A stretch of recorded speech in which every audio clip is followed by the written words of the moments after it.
Hi, everyone, and welcome to our exciting panel called Audiobook Crush. My name is Karen Dziekonski, and I'm a member of the producer team at Penguin Random House Audio and Listening Library.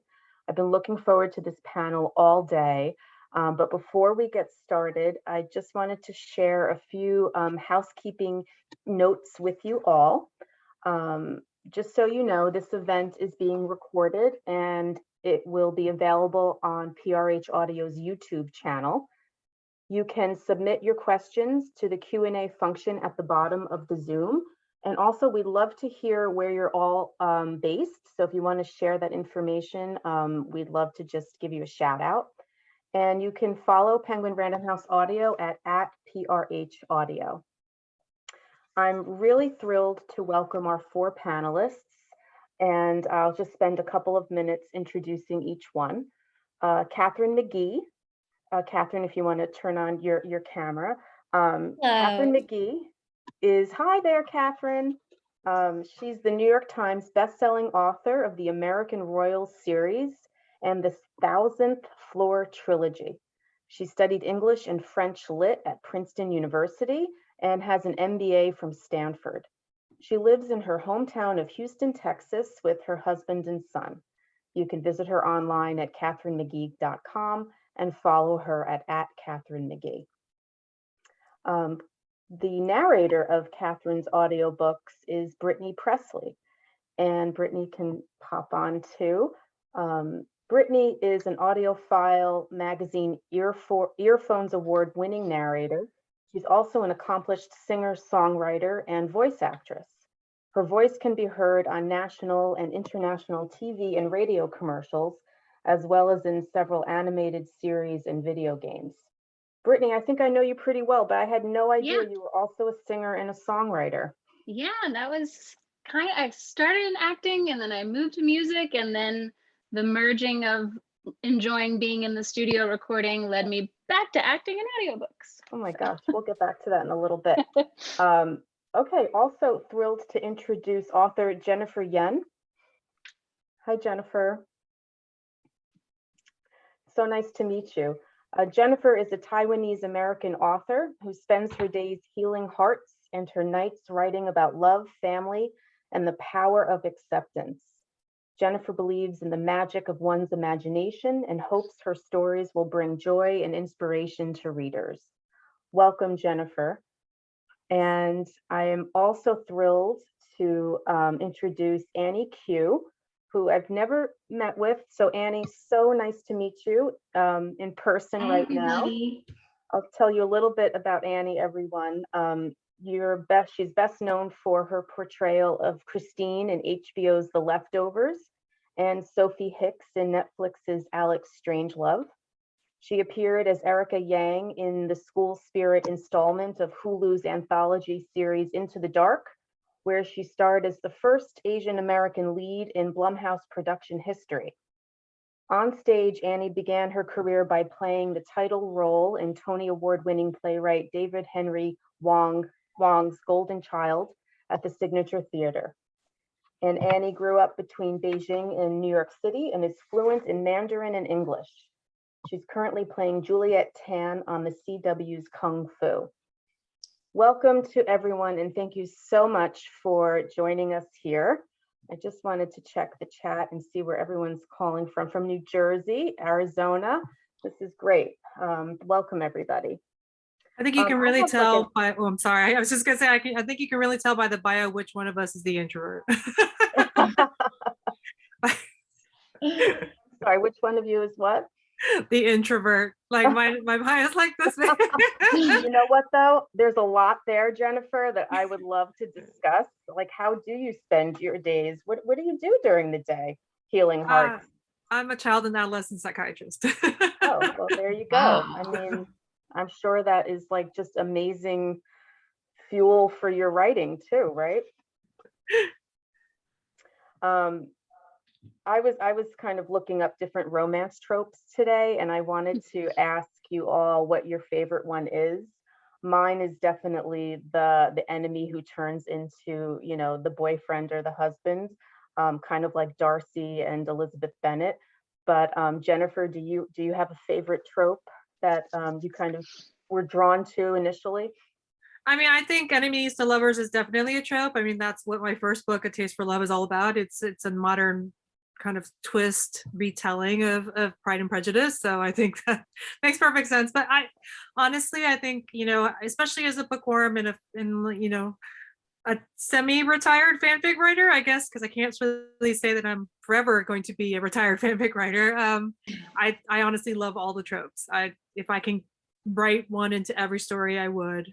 So I think trying to pick one is extremely difficult for me. What about you, Catherine? I was going to say, you can write one into every story. There are no rules that you can't. I love all of the romance tropes. I personally am a big fan of fake dating that becomes real, whether it's in a historical novel and it's like the arranged marriage that you fall for the person you were arranged with, or the Bridgerton style, like we're going to pretend to be dating to make other people jealous, but then we fall for each other. There's a hefty dose of fake dating in American Royals book 2. Also a huge fan of There's Only One Bed. It's a yeah. What are we gonna do? There's only one bed. Oh no, we need to cuddle to stay warm. Annie, what about you? I mean, when you were, a young adult, did you read the genre, and did you have favorites? Oh yes, favorites now. Always. I love the friends to lover trope. I also love a headstrong heroine. Lots of witty banter in there.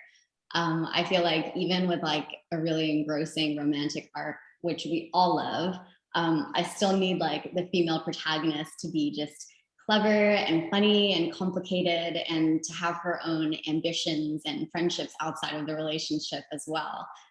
Which you get all of that in Love, Decoded. And it's so true of the characters that I like to play and the ones I like to watch and read as well.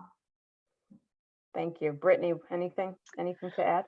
I actually, same as Catherine, I do enjoy the fake dating trope or fake relationship. And I think the reason that I like it is, in a way, even though it kind of feels like the most maybe like fictionalized, like, oh, that is maybe, but I think it actually speaks to a more realistic kind of thing, in that the fake relationship, they can let their guards down because they're not really trying, because it's like, oh, this doesn't really mean anything, so they instantly are all like very sincere with each other, and they seem to be more genuine. There's not as much game playing, because it's like, oh, this is all just for show, so I can really be my real self around you. I don't have to like try to impress you. And so there's something about when they fall in love, it's like they're really falling for each other's like true authentic selves, and I like that. I'm kind of just gonna jump right into the audiobooks. I don't think I've ever chatted with authors and narrators together in the same conversation, so I'd love to hear from the authors, what it's like to hear your words performed by an actor. I mean, as producers, we try so hard to make the perfect pairing. And I'd just love to hear from you, Catherine, about, what it was like to hear Brittany. I know you guys have done a few of these, but when you do you first remember considering narrators, and maybe what made Brittany stand out to you as a good narrator for your series? Yes, I'm so lucky to have Brittany narrating my books. She's incredibly talented, as you know. And it's funny, I do frequently get amused by how many people assume that I narrate my own books, like people who don't really listen to audiobooks. And so that, like, especially friends or people that I know, in my real life, and they say, oh my gosh, your book is an audiobook. Well, do you narrate it? And I go, absolutely not. That would be a disservice to the book. I'm nowhere near as good as narrating as Brittany is. Like, no one would want to listen to me narrate my whole book. The only person who narrates their own books are like Matthew McConaughey or something, someone who's got the voice you really want to hear. No, I was so lucky. My editor emailed me and had a few samples of different audiobook narrators who were available to work on American Royals, and asked me to rank them from my favorite to my least favorite. And so Brittany was my top pick, and she was free and has done the books ever since, which was amazing. I remember being really drawn to just her energy, and I think the emotion that she brought to each character. The books should, in my mind, feel fresh and fun, and I wanted them to be narrated by someone who brought that level of like excitement and energy to them, and felt upbeat. And Brittany accomplished all of that just in that small sample of reading. So I'm very happy to have her working with me. And Brittany, I mean, I was looking on Audible. You have like over 500 audiobook credits, and you read all kinds of genres. I mean, literally, I think we've worked on like medical nonfiction titles together too. I know. So talk a little bit about like what it's like to read Katharine's titles, and how you approach them, that genre. So I mean, I love these books, not just saying that, but you know, the interesting thing about this particular series is so it's like multiple POVs, but it's also all third person. So there is sort of different schools of thought and different like ways of approaching it. I always approach third person like it's first person anyways, like in terms of like how I'm seeing, because I feel like it's written in third person, but it's a very clear point of view and like whose head we're in. And so even though I don't like, actually I do kind of change my voice, even though it's third person. So like for each chapter and each character and each point of view, like I noticed, like, in addition to like, you know, a slight change in my voice, obviously the voices are gonna be different for the dialogue. But even for the third person narration, like it was like a physical posture that I felt like I had in each different chapter. Like I feel like, you know, Beatrice is like, she's the queen, she's regal. So I find that when I narrate for her and her third person, I'm very upward.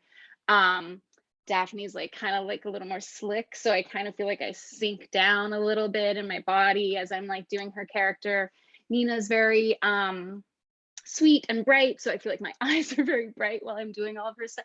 Like, so it's just interesting how even though it's all third person, and there's certainly argument for keeping your third person consistent, I do approach each POV like very differently with how I narrate each character. I think it love keeps that. it fresh for me and clear for the listener, so that like when they switch to the next chapter, they really know like whose head we're in this moment, like immediately.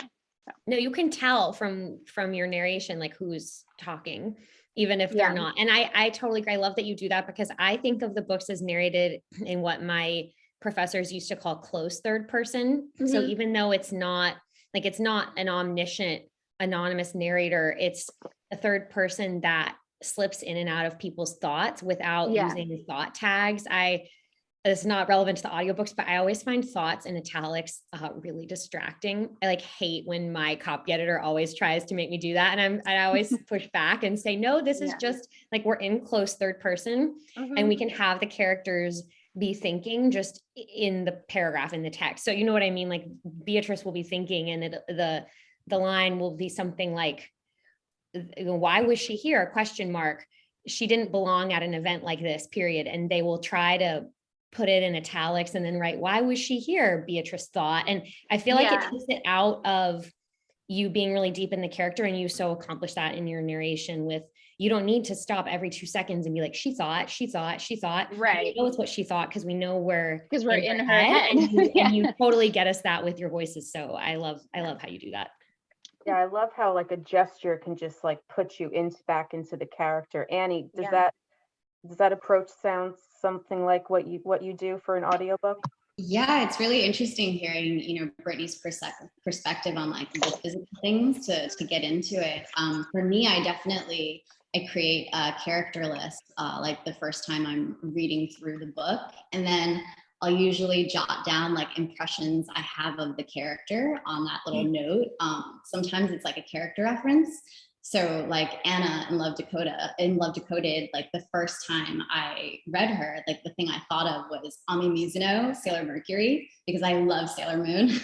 And so that kind of like really breathy, sweet anime voice was something that was like very much my basis point for her. But sometimes it's like something that the author like writes that for me just summarizes the character kind of perfectly.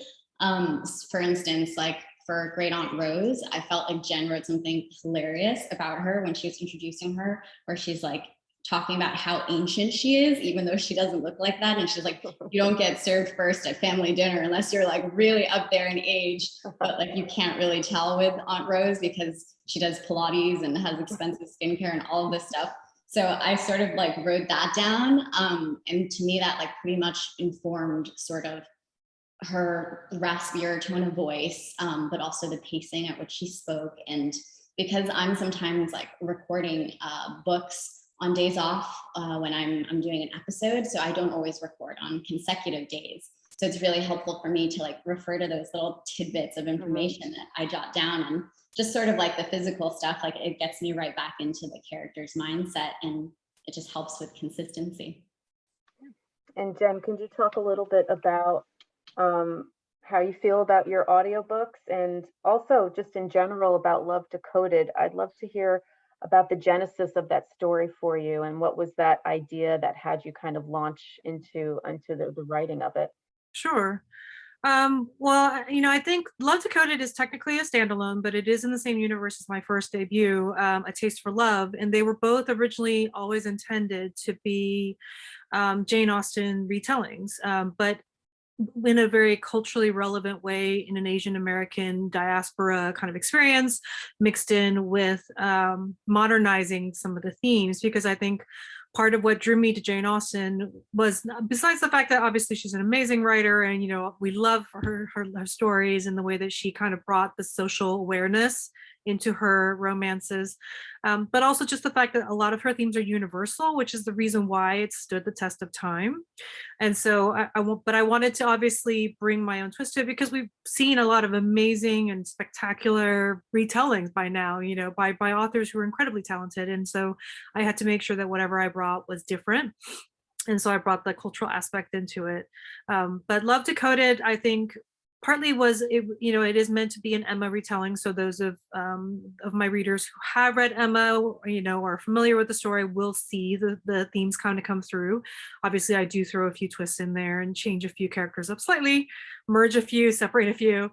But also, I think it was really important for me, as someone who also grew up in STEM and chose STEM during a time when that was not something that was highly promoted, and oftentimes was seen as a very masculine or a boy, oriented career choice. I wanted to show that you could be a very outwardly feminine, fashionable girl who also happens to be incredibly intelligent and capable of taking on these, theoretically challenging or theoretically masculine topics, and do it with aplomb. So, I really wanted that to be a central focus for Emma, for my Emma, was that, in addition to her matchmaking ways, which was such a wonderful thing to see in the original, I wanted to give her a little dimension that made her feel more relatable to today's audiences and today's readers, and to encourage, and to show that, my readers, that it's perfectly okay to have both aspects of yourself. You don't have to choose one or the other. You can be both and pull it off very easily, and do it very well. So I think that was kind of the thought process behind Love Decoded.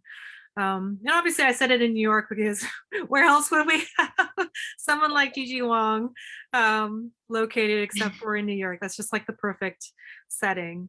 But in terms of my audiobooks, obviously because mine is very culturally based, I wanted to make sure that both of my narrators, because the person who narrated A Taste for Love was actually Josephine Huang. She's another amazing Asian American actress. Was that they had to be able to transition between the occasional Chinese word and then the English that was predominant in the language that was spoken, because it had to feel authentic. Anyone who's an immigrant who has heard that in their family, they know what that should sound like. So if you don't have that authenticity, you lose the characters and you lose the theme of a major theme of the book, which is this constant push and pull between two cultures that oftentimes are at odds with each other. So I wanted to express that also in the language and wanted to make sure my audiobook narrator does that. And I think that's something that Josephine and Annie do just an amazing and phenomenal job at, partly because of their own obviously background, but just their ability to kind of transition between them and do that smoothly and convincingly. But I think in my case, I agree definitely with Katharine. A lot of it is about just being pulled to the voice as they read the passage for you when you listen to it. Are you able to immediately conjure up the book scene that they're narrating and they're reading? In my case also, maybe it's a little bit of that Pisces in me.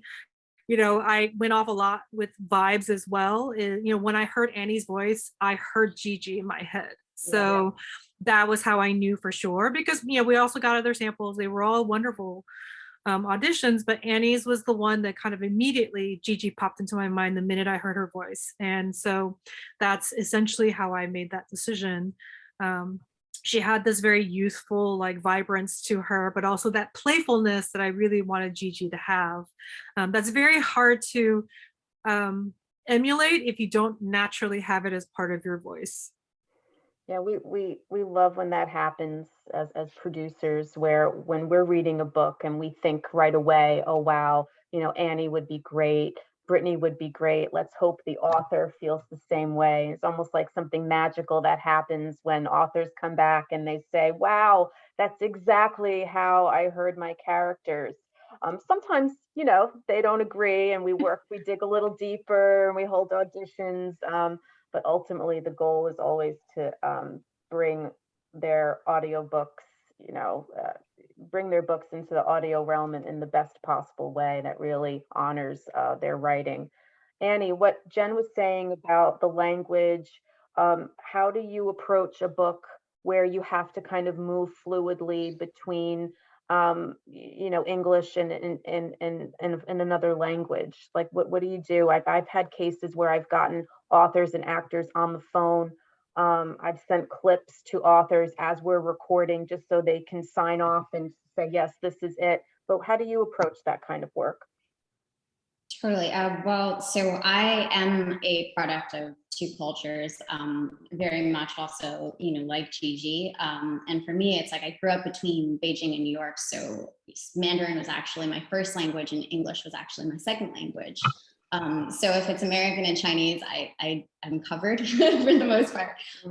If it's something else, I try my best to not butcher someone else's language and culture. And I do call my friends for help where I can. I will say in Love Decoded, the Tagalog was a challenge. And I feel like Jen created such a vivacious and lovable character in Etta. And she has all this like amazing, delicious food from her culture that she describes as well, that I wanted to do that justice. And so luckily, even though I don't actually have any friends who speak that fluently, my director, Andrea Kaufman, did. So we got a recording of all the phrases ahead of time that are in the book in Tagalog. And then it was just up to me not to muck it up. And I am curious though, as to how our authors would sort of answer this question as well. Like when you ladies have characters who are from different cultures or speak different languages that, you're maybe not well versed in, or I don't know, maybe you are like, you could be a savant in like 30 different languages for all I know, but for the ones that you're not, how do you go about, crafting those characters and staying authentic to sort of their unique perspectives and experiences? Well, I mean, I know for sure in my case, I was very lucky. I have a lot of different Asian friends who come from different backgrounds. And so the Tagalog actually came from, I'm going to kind of cut myself in the middle, but during the pandemic, I actually made connections with a lot of people online through Twitter and through Instagram who, because I had a deep dive into K-pop, which is a whole different conversation, but you can make a lot of great friends and meet new people across the world, because now we have the magical thing called the internet. And so being a natural night owl, I was able to bridge the gap between the 12 to 14-hour time difference. And so we would often be up late at night talking. And so, and then I also I just happened to have philo friends in real life in the city. And so, I think that really helped me to pull from what their family is like, what the dynamics are like. Just, my parents were, my family's from Taiwan, but we're very quiet. And so I had to really kind of think about my interactions with my philo friends and have them tell me like, no, like our families are loud and we're obnoxious and we're, you can hear us 3 doors down. We're very like expressive and very emotional, but that's just kind of how we are and that's how we communicate. And so that allowed me to kind of characterize Etta in a way that would contrast Gigi, who is very, as much as she's a lovely person, she is wound kind of tight because she's so afraid of what other people will think of her. And Etta is very like, this is who I am. I love myself. My family loves me. And, I'm going to just win you over with my charm. So I wanted to make sure to see that contrast. And it was nice to have philo friends to kind of base my, characterization off of, because they are wonderful people. But there are definitely times where I've been like Gigi, where I was like, okay, I need like 5 minutes. Just quiet, just silence for like a few minutes. Let me kind of pull myself back together. And we'll go back to it. Because the quiet part of me is just like, can't take it. But I adore them to pieces. And I think that's that's the kind of feeling I wanted to convey. And I'm glad that came through and made hopefully Annie's job a little easier too, to make it more realistic. But I definitely had to call my friend and be like, how do I put this on paper? Because this is the phrase I'm trying to say. But there's anyone who knows foreign languages, there's the formal way of saying something and there's the slang or everyday conversation way of saying things, and they are not the same. And I did not want anyone who reads Tagalog to read that translation and be like, this is so textbook class, Tagalog. So I had to actually ask her, like, how would you actually say this to your mom? And then have her write it out for me. And I had to copy and paste it into the manuscript. I had no idea. But she's like, yeah, this is not how it would be said if we did it in class, but this is how we talk. To each other. That's an amazing part of it too, because I know when we were actually trying to, find the pronunciations for these things, sometimes when a language is more like textbook written out, sort of like you said, you can almost kind of find the Google Translate for it and play it. Right. But we actually had to find people who spoke the language so that we could make sure that we got that right. Well, hopefully they said that was accurate, because she said it was. She did, yeah. It's very authentic. So that's also amazing. I love hearing that. Brittany will probably agree with me in thinking that this came up the most in American Royals book 3, Rivals, which comes out next month, because in the book, Beatrice attends a conference called the League of Kings, which is essentially like the UN, but for kings in my fake world. And so it was a lot of fun to imagine. And it also was very important to me for several reasons, to make the world bigger, obviously, to make the series feel like it was going to places that you as the reader have not seen before. And then also, I think if you're kind of buying into the American Royals ethos and you think that monarchies are fun to read about and you like the palaces and the glittering tiaras and making out in carriages, then I think it's important to remember that monarchies are not purely a European tradition or conceit. And it's, now when we think of monarchies, we just think of Queen Elizabeth and the British royal family. But I really wanted to remind readers that, monarchy is a tradition that existed historically all over the globe. And there were, dozens of kingdoms, we'll have more in kingdoms in Africa and the Maharajas in India, and there are still, the Japanese imperial family is the longest ruling royal family in the world. And if you want to read about them in a modern era, you should absolutely check out Amiko Jean's book, Tokyo Ever After, which is so much fun. I highly recommend. And so I felt like it was really important to kind of show all of these other kings and queens from all over the world. None of them speak any other languages except for English in the book. But there is a main character who is French and speaks English with a very heavy French accent. So I haven't heard yet how Brittany narrates as Princess Louise. But I did study French in high school and college. My French is very rusty now, but at one point it was passable. And so it was a lot of fun for me to have Princess Louise, the heir apparent of France. And I love French accents. That's one of my favorite things about the French language. I just think they have beautiful accents. I love having, they come in two directions. I love having an accent aigu that's like that, what that is. And so I just would always try to find words that have a ton of accents. So I was like, her cat's going to be named Genevieve because that has 3 different accents on it. So I always have her calling Beatrice. So I really did love having Louise speak her French accented English. And of course, when she gets excited, her accent becomes thicker and I would write it out phonetically. So yeah, I don't know, Brittany, was that hard for you you probably have done a French accent before, but maybe it was a fun change. No, so I will say you might get the award for hardest scene I've ever done. Oh no. That it was funny because we were finishing day 1 and we were kind of getting to that place where it was should we do a little more? And I was like, no, let's call it, because I knew the next chapter that was coming up and I was like, I gotta be fresh for this one. But so yes, we had Beatrice with the French, but then like you said, there's characters represented from all over. And, I try to, I consider myself, I think, because coming from a musical background, I do like accents and I do feel comfortable with them. But usually, or typically it's you have just one accent that you're kind of locked into, and then it's switching between, my regular standard American or whatever, and then that accent or dialect. Where it gets tricky is when you have multiple people speaking in multiple accents.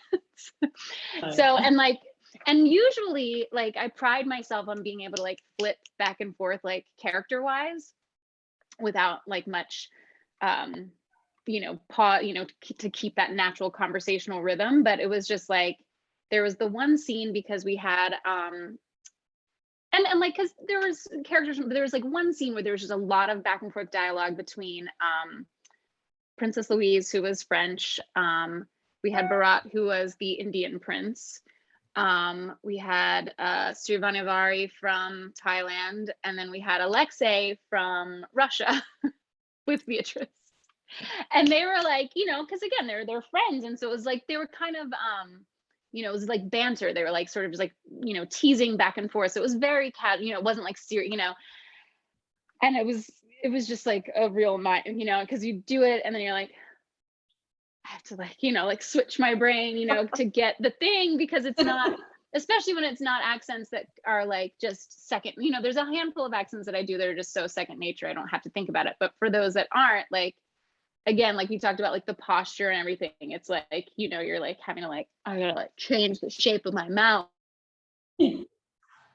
Have you ever had that, Brittany, where you accent start speaking in a voice and then you get to a point where you're actually that's the wrong character, let me get to the voice of this character.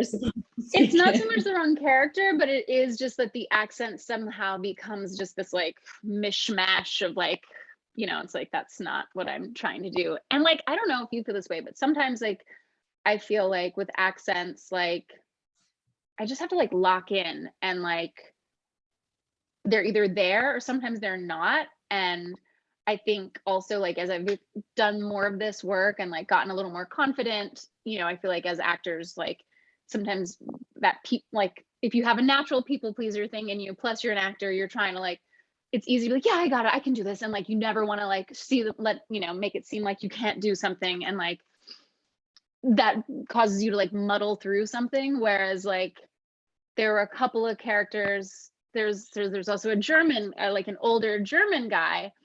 And it was just he came to it and I started it and I was just yeah, I can't do this right now. So let's just, I was we're just going to say the lines neutral. And then at the end of the chapter, so luckily that's the joy of editing and audio. I was let me just do them. I did them wild and we came back into them, because sometimes you're just like so in your head, and then you have like the added being self-conscious of like the director's listening, the engineer, and they're like, you know, even more so now that we're all like remote, you know, so you have this like vision in your head that they're going, this girl stinks, you know. So it's like, No, that's so smart to kind of isolate all the accented dialogue yeah, and handle it at the end.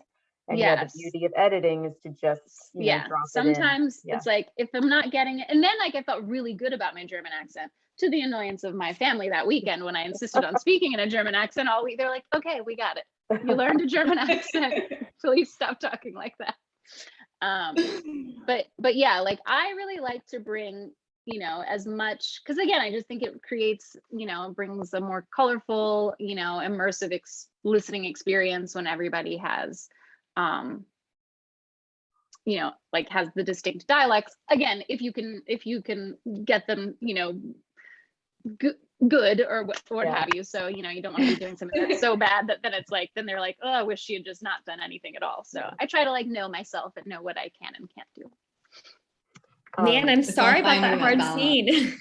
No, it was fun. It was funny. We finished and I was like, whew, okay, the rest of the day will be good. After was that, good. you can do anything. It was like audiobook, like Olympics, you know, it was just like a triathlon of accents. You know, I wanted to just take a moment to ask you about how COVID and has maybe influenced your writing and your understanding of what your audience and your listeners or readers were going through. And did that change anything for you, Jen, in terms of, I don't know, adding some poignancy to what you were doing, or did it influence you at all? I mean, I know during the last couple of years, I've been keeping things really, I need happy ending stuff. I think we're seeing trends in that people are really wanting, you know, and seeking out that kind of content too. So did you sense any of that while you were writing these past couple of years? Like, has it influenced you at all in your stories and how they took shape? I mean, I think I had a very unique situation. I debuted during the pandemic. And Mhm. so I did not get to experience a lot of the traditional debut Right. events and, you know, conventions and exposure to readers. I have yet to have an in-person event with my readers.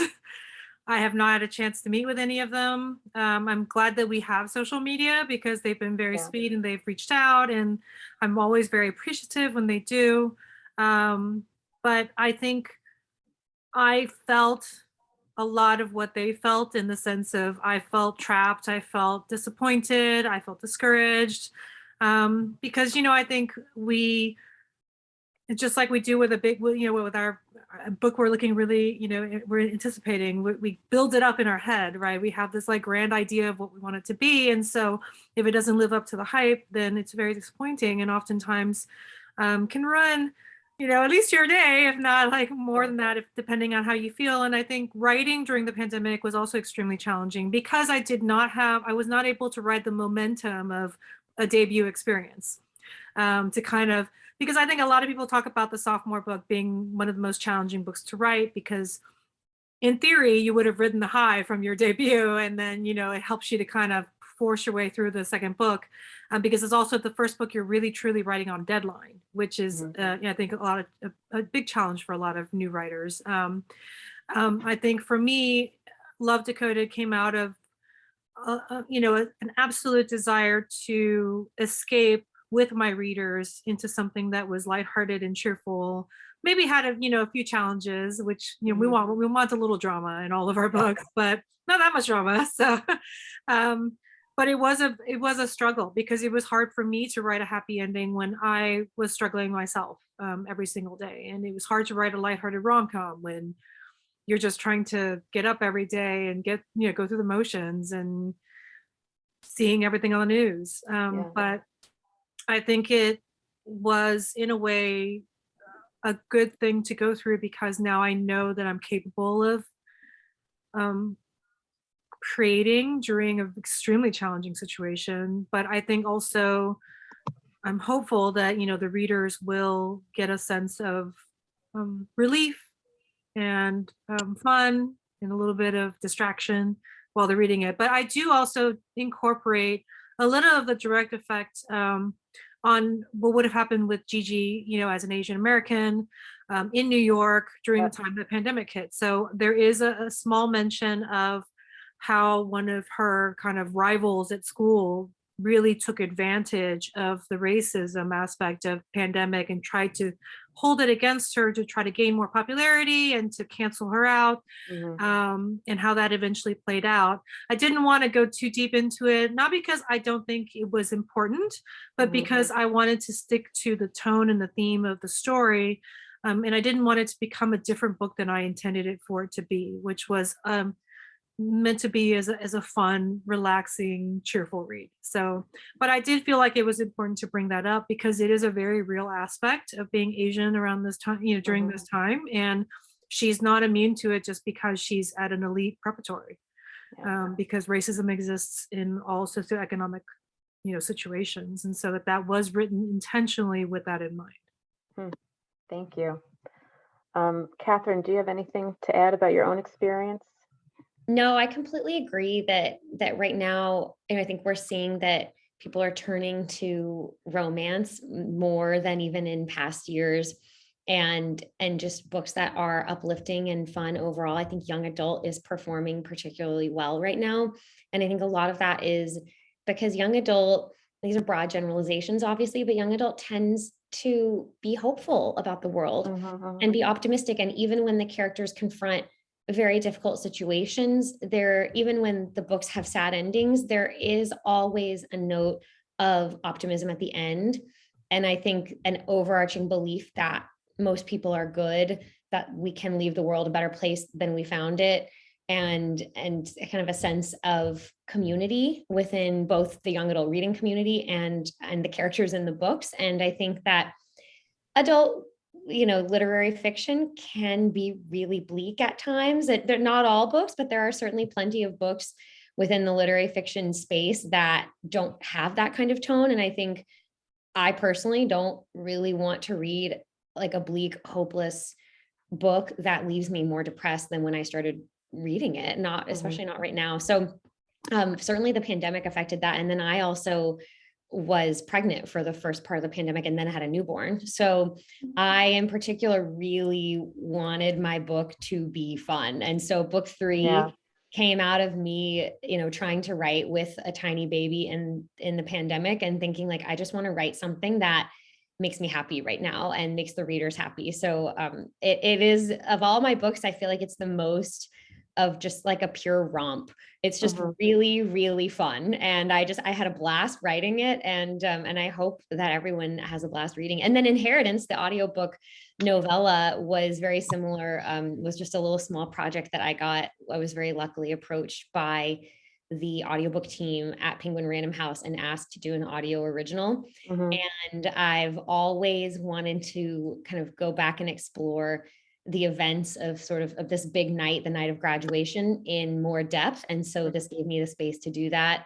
And yeah, novellas are so fun. You can write them so fast. It was like I wrote it in 8 weeks and then it was done. And I should do another novella. I don't know what it would be, but I enjoyed getting to do that. And same thing, my overarching goal was just to have fun while writing it, which should always be the goal, but was particularly strongly the goal this time around. And I think that's reflected in the story directions that I chose. I just want to say also, like, to your book specifically, like, one of the things that I find, one of my favorite aspects of it is that there is drama, there is tension, and there even is, like, the bad, well, it's not really the bad guy, they're bad girls, but like everybody is still so likable. Like I feel like everybody, like, you're kind of equally rooting for everybody, and that's not something that I feel like happens very often. A lot of times it's very, this is the people we're rooting for, and these are the people that are in their opposition, and it's kind of like everybody has enough, sympathetic or empathetic backstory to them that you feel for them. And that's a really nice thing to have, especially with everything going on too. It's like just to be able to dive into a book and characters and like to really like all of them is pretty fun. That is my goal, is to write love triangles where you don't know who you're rooting for. Yeah. And I feel like it's hard. It's not easy to do, but and you kind of go back and forth on like which side of the love triangle is your favorite. Yeah, it's true.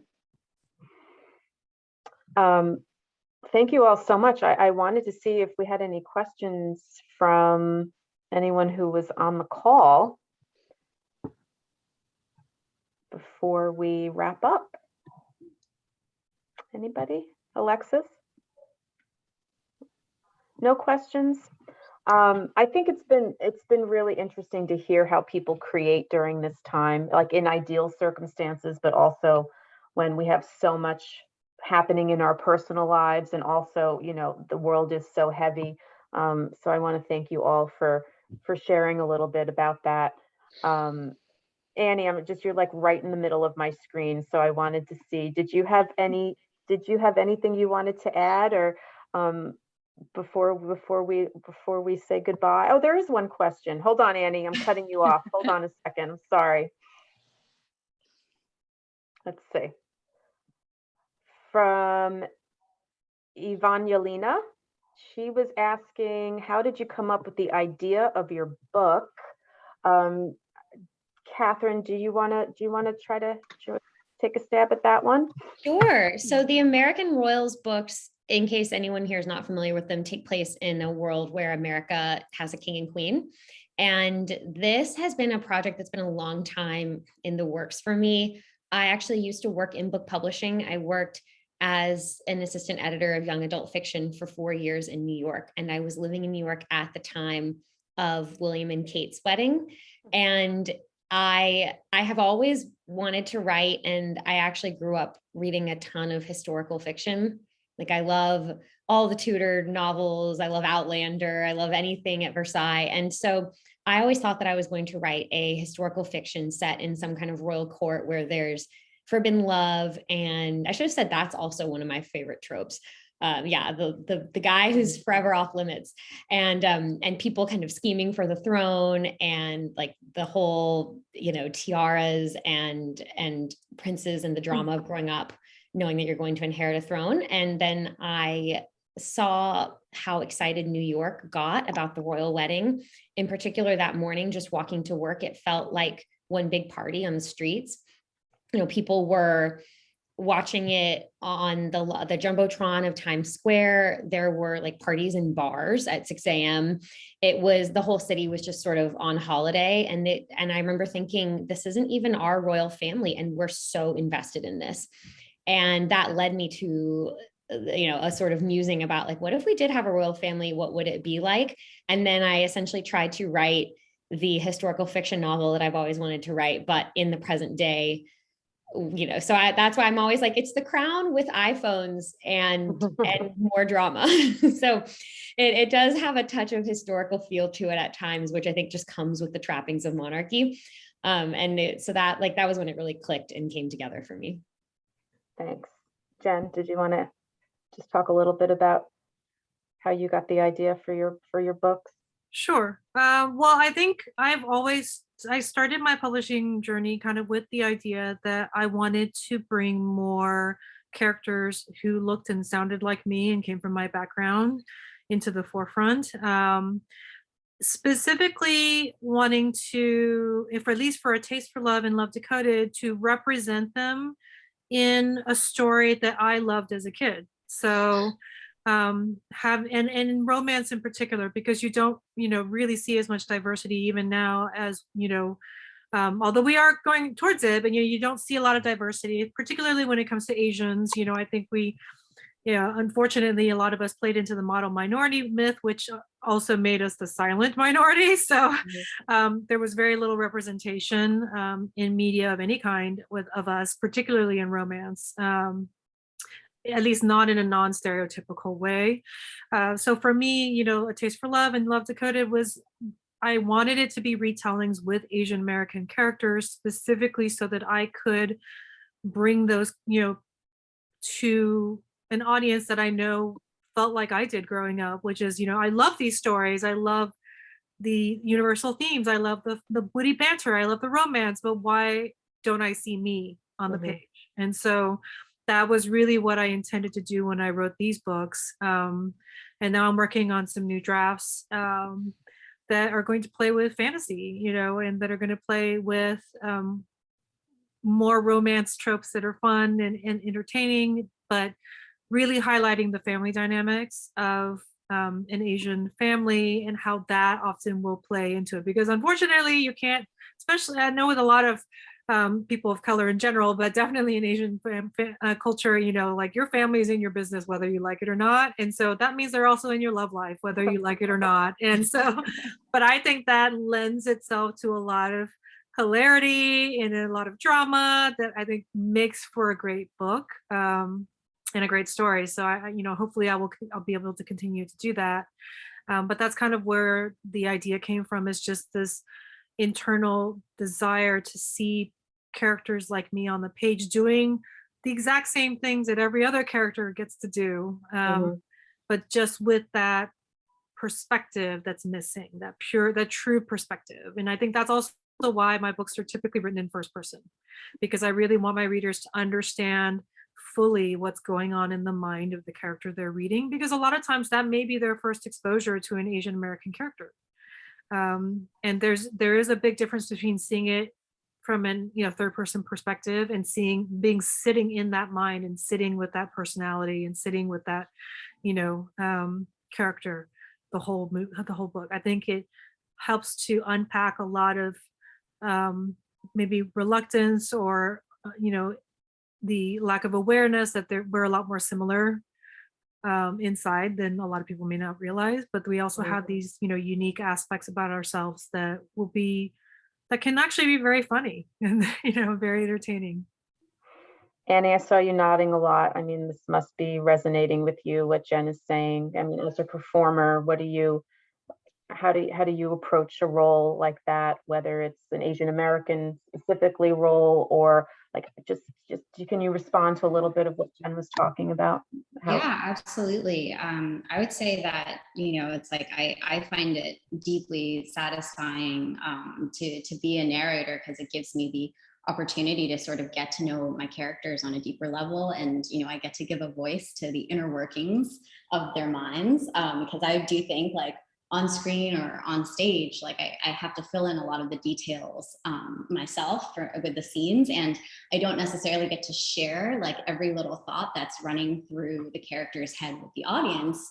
You just sort of hope that it conveys in your performance, but you never know.